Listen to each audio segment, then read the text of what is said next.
Olá, sempre uma alegria renovada poder estar aqui com você em cada um dos programas Cabeça para Cima, que você pode assistir pela Rede Boas Novas de televisão, mas também pela internet, em qualquer lugar do mundo, pelo site www.boasnovas.tv. E você já sabe, né? Quando você assiste pelo site, você não precisa ficar preso dentro de casa no seu computador. Você pode também usar o seu smartphone, pode usar o seu tablet, porque através do aplicativo da Boas Novas, onde você estiver, a Boas Novas pode estar aí, pertinho de você, do seu ladinho, e você pode assistir toda a nossa programação. E pelo aplicativo ainda tem uma vantagem, além de assistir a nossa programação, você pode ver notícias, estar atualizado com aquilo que acontece no Brasil e no mundo, especialmente no mundo gospel. Uma alegria poder falar de avanços que a gente alcança. Uma alegria porque nessa hora é também a hora de nós reconhecermos que os nossos avanços, eles não são possíveis se ficarmos sozinhos. Eles só acontecem porque nós temos um exército de pessoas que já entendeu o tamanho do desafio de poder estar conosco, de poder orar pela Boas Novas, de poder contribuir para que a cada dia mais nós possamos transmitir Jesus 24 horas por dia. Você já sabe, né? Eu estou falando de você mesmo, querido semeador de Boas Novas. Você que tem estado ao nosso lado, você que também é um missionário junto com a Boas Novas, levando alegria, levando as boas novas de Cristo a todo mundo. Que o Senhor abençoe você que já entendeu o tamanho desse desafio, que Ele possa atender os desejos do seu coração. E a gente registra aqui o nosso desafio também a todos vocês que, sendo abençoados, que gostando da nossa programação, ainda não se tornaram semeadores. Seja um semeador. Liga 212-6300 ou entra no nosso site e vem fazer parte do exército de semeadores. Aí você vai nos ajudar, porque nós precisamos cumprir, inclusive, os desafios com a nova tecnologia digital que vem por aí. Você que tem perguntado para a gente, e aí, quando é que chega o canal digital? Vem ser um semeador, ajuda para que a gente possa chegar um pouco mais rápido. 212-6300 ou www.boasnovas.tv. Caminhos rápidos para você se tornar um semeador de boas novas.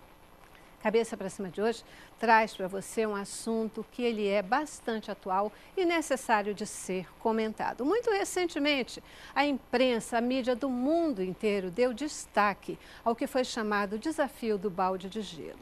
Vimos pessoas pelo mundo inteiro virando um balde cheio de água gelada na cabeça. Você viu?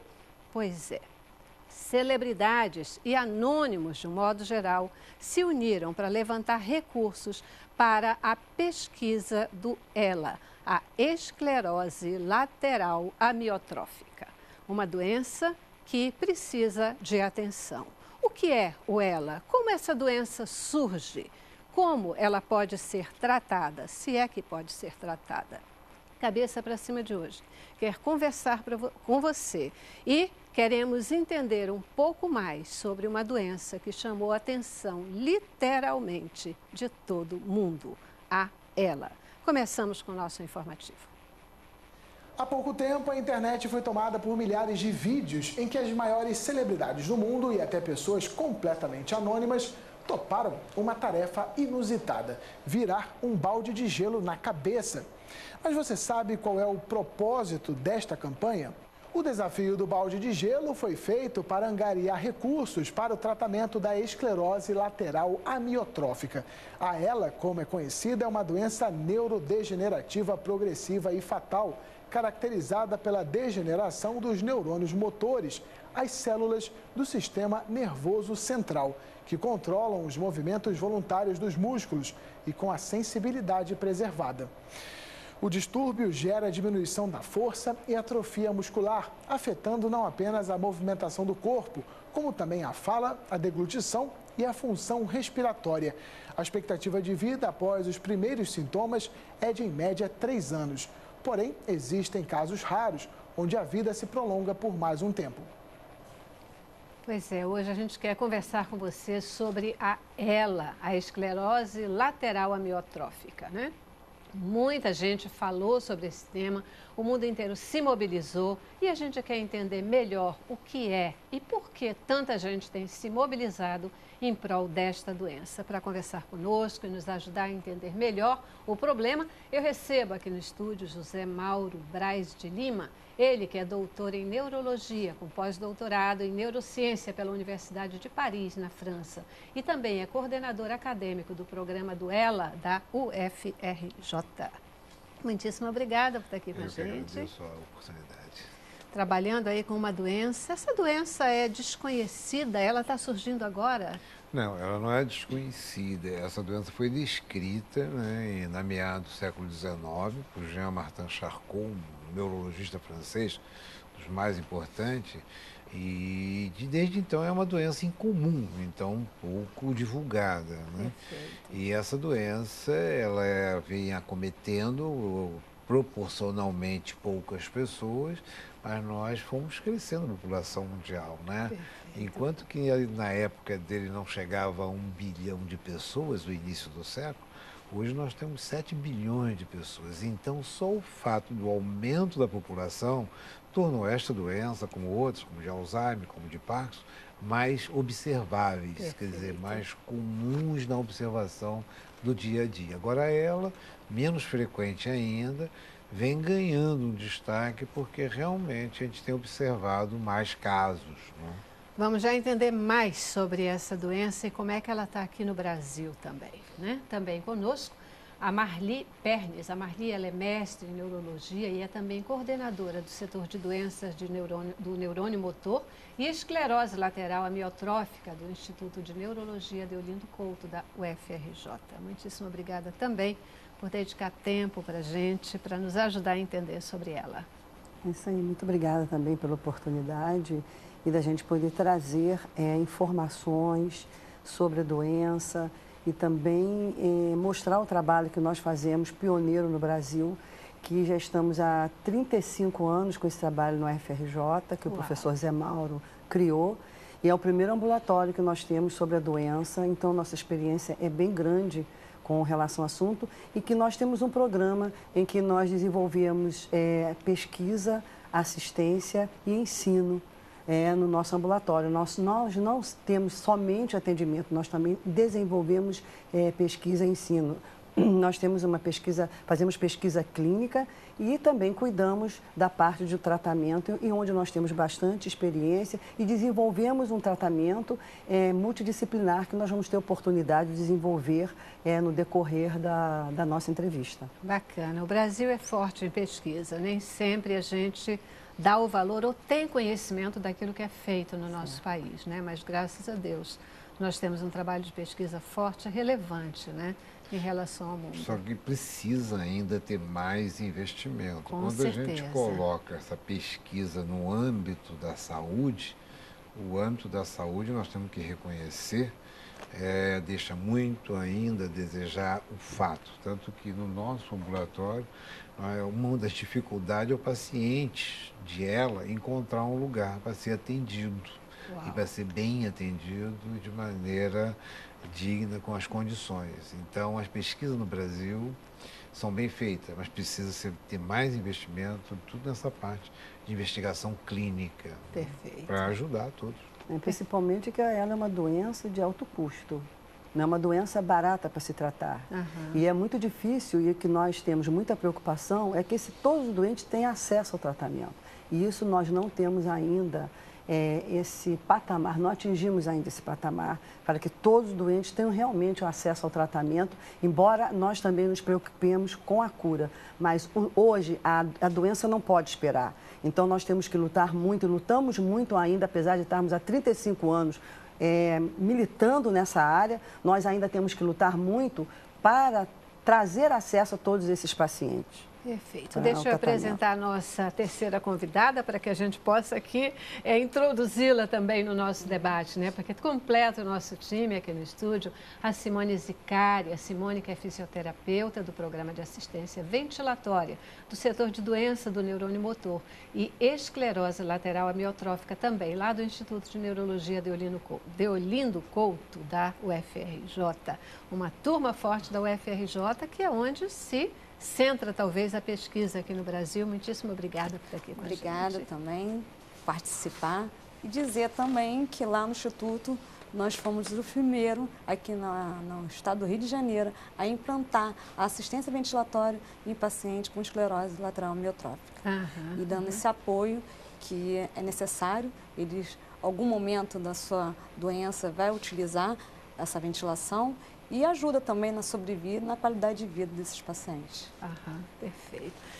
O que é assistência ventilatória? Eu vou já perguntar, começar aqui a falar um pouquinho, mas o que é assistência ventilatória? Essa assistência ventilatória é através de um aparelho, que é ventilação não invasiva, né? Chamado BiPAP, que são 2 níveis de pressões. É utilizado também, muitas das vezes as pessoas confundem com CPAP, que é o paciente com apneia do sono. É o mesmo aparelho, só que o nosso tem que ter 2 níveis de pressões e ser um aparelho mais avançado, porque é utilizado nesses pacientes porque eles perdem a dificuldade de puxar o ar para dentro do pulmão e soltar. E essa assistência, você através desse aparelho, você coloca no paciente para ele ter uma qualidade de vida, uma sobrevida, para ele poder conseguir falar, poder se alimentar. Então, é primordial essa ventilação. Todos vão ter, em algum momento, utilizar essa ventilação. Perfeito.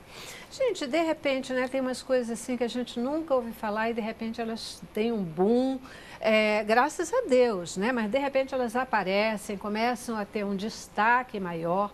E aí, talvez isso seja um elemento facilitador. Vocês estão falando 35 anos de estudo, de pesquisa sobre ela. Eu nunca tinha ouvido falar, sinceramente. E sou uma pessoa que leio bastante, sou uma pessoa, né, que eu me considero com uma boa cultura geral. Nunca tinha ouvido falar dela. E, de repente, essa história do balde de gelo, por que isso? Isso é interessante. Agora, certas doenças e certas condições de saúde são subnotificadas, ou são desconhecidas, ou são negligenciadas. Então, eu falo isso numa situação que eu fui professor de medicina, professor de neurologia, numa universidade como a UFRJ, uma das maiores universidades públicas do país. E, apesar disso, os médicos, não digo os especialistas, mas até os especialistas neurologistas mesmo, tem essa doença, por ser incomum, muitas vezes ela não é apresentada e o médico se forma sem ter uma noção. Se isso acontece com o neurologista, acontece então muito mais com os outros médicos e com a sociedade em geral. Mas essa doença sempre existiu, quer dizer, ela sempre existiu, ela foi descrita em meados do século XIX, mas sempre parecia um caso aqui, outro ali. Agora, na medida também que essa doença aparece em pessoas de maior projeção social, maior projeção científica ou no mundo, então ela começa a ganhar a mídia. Então, o fato de você não ter ouvido falar é uma ocorrência comum, né? E choca quando, de repente, todo mundo fala em ela. Quando eu comecei a trabalhar com ela, foi uma coisa assim inusitada, isso há 35 anos, né? Eu fazia pesquisa e desde lá nós estamos junto com a Marli, nós todo dia trabalhamos com ela, quer dizer, todo dia. Não houve interrupção nesse ambulatório nesses 35 anos. Então isso dá para a gente um privilégio de ter presenciado essa evolução ao longo dessas últimas 3 décadas. E aí, então, pessoas importantes no mundo, quando tem a doença, aparece, embora pareça ainda há pouco, mas o que houve agora dessa questão do balde de gelo foi a proposta de alguns pacientes, de um jornalista nos Estados Unidos, que é uma doença impactante. É uma doença, como foi dito, ela vai paralisando o indivíduo totalmente, não é? Inclusive a habilidade de falar, a capacidade de deglutir, de respirar. E o doente, como é uma doença progressiva, inexorável, fatal, é uma doença muito dramática. Envolve toda a família e outras pessoas. E essa doença, como a Mari falou, é um tratamento caro e uma assistência complicada, uma assistência que tem que ter múltiplos profissionais. Muito especializada. Muito especializada. Então, isso faz com que, no mundo, poucos lugares se especializem. E no Brasil, nós fomos pioneiros em criar o primeiro ambulatório integrado lá no Instituto de Neurologia para atender esse paciente. E o professor Zé Mauro começou a observar e começou essa pesquisa dele no mestrado. Ele foi chamado para ver um paciente e dali ele então começou a desenvolver, né, professor? Então, e essa pesquisa começou com uma tentativa na época de se buscar a causa. A causa. Porque os americanos têm vários trabalhos, e aí a gente tem que reconhecer o enorme volume de trabalho científico feito principalmente nos Estados Unidos, mas em vários países da Europa. Então, algumas situações ainda no período dos anos 80, anos 90, pouco conhecidas, né, chamava atenção para determinados lugares, somente uma região do Pacífico Sul, a ilha de Guam, onde tem uma base americana, e eles preocupados que essa doença é uma doença muito sui generis, poderia ter uma causa viral, uma causa infecciosa ou transmissível, porque tinha outras doenças em outras regiões do Pacífico Sul que eram transmissíveis. Foi demonstrada a transmissão para macacos, por exemplo. Então, isso levantou uma preocupação e aí os centros de pesquisa americanos deram uma grande atenção. Mas o grande desafio é que até hoje, como em 2014, essa doença ainda carece de dados científicos embasados que aponte uma etiologia, uma causa. É porque nós temos também, na esclerose lateral amiotrófica, como foi dito, ela acomete o primeiro e o segundo neurônio motor. Mas nós temos a esporádica, que é de causa desconhecida, mas temos também a familiar, que tem uma origem genética. Né? E tanto uma quanto a outra, elas têm suas características próprias, porque a esporádica é que é o maior número das doenças do neurônio motor, são várias doenças do neurônio motor, a ela é a mais comum.